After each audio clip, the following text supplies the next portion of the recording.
किंतु दोस्तों, ध्यान रखें कि यदि हम दूसरों से लोकप्रिय होने के लिए चीजें बांटते हैं तो हम नैतिक नियम के प्रति सम्मान रखते हुए काम नहीं कर रहे हैं। हम एक नैतिक नियम के अनुरूप काम कर सकते हैं और यह अच्छा भी हो सकता है, किंतु यदि हमारे कार्य को नैतिक कार्य का दर्जा दिया जाना है तो हमें सबसे पहले स्वयं को जीतना होगा।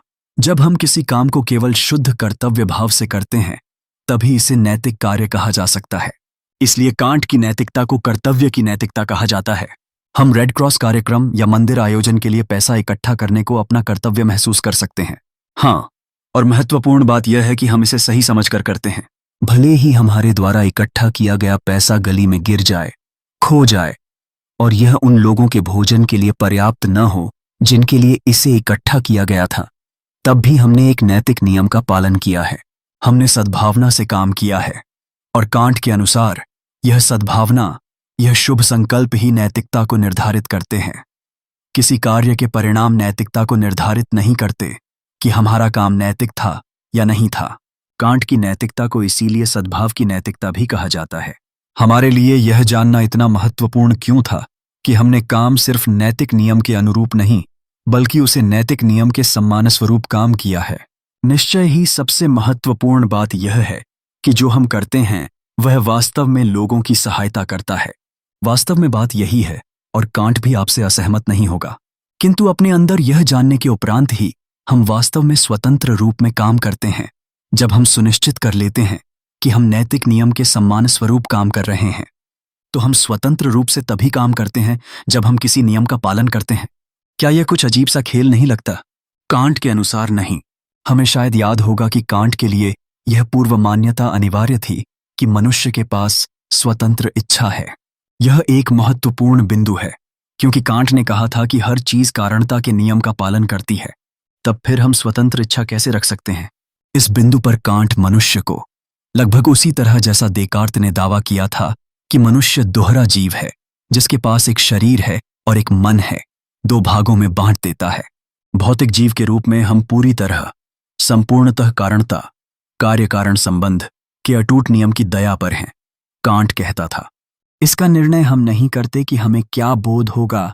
ऐन्द्रिक बोध हमारे पास इंद्रिय प्रदत्तों की आवश्यकता अनुसार आता है और हमें प्रभावित करता है, भले ही हम इसे चाहें या न चाहें। किंतु हम केवल भौतिक जीव नहीं हैं, हम तर्क करने वाले जीव भी हैं।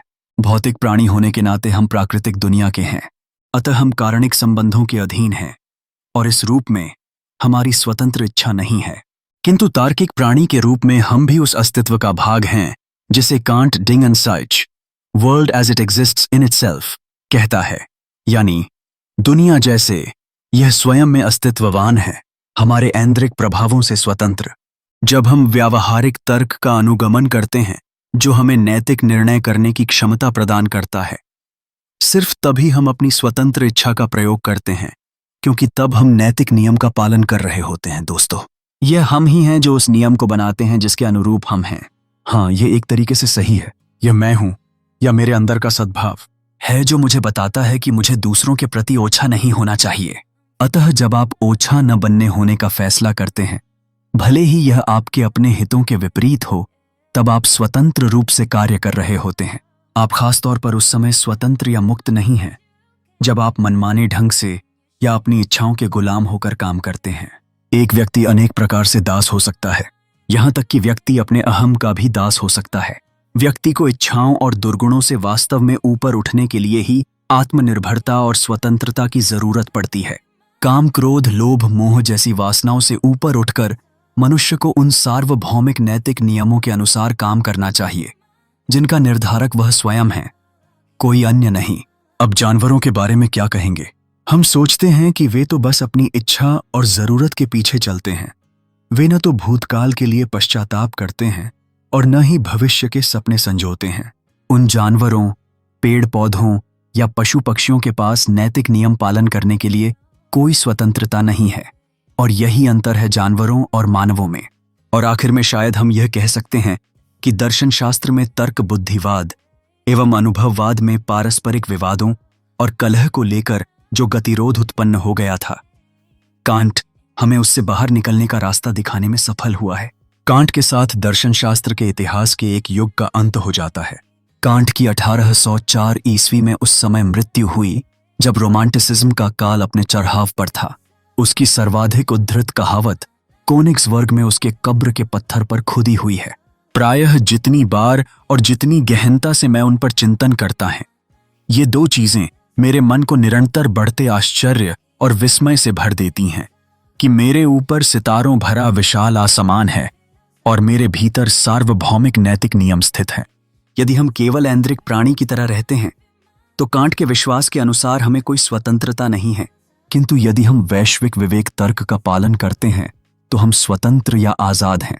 दोस्तों, कांट के बारे में एक बात और महत्वपूर्ण है कि कांट ने लीग ऑफ नेशंस की स्थापना की वकालत की थी।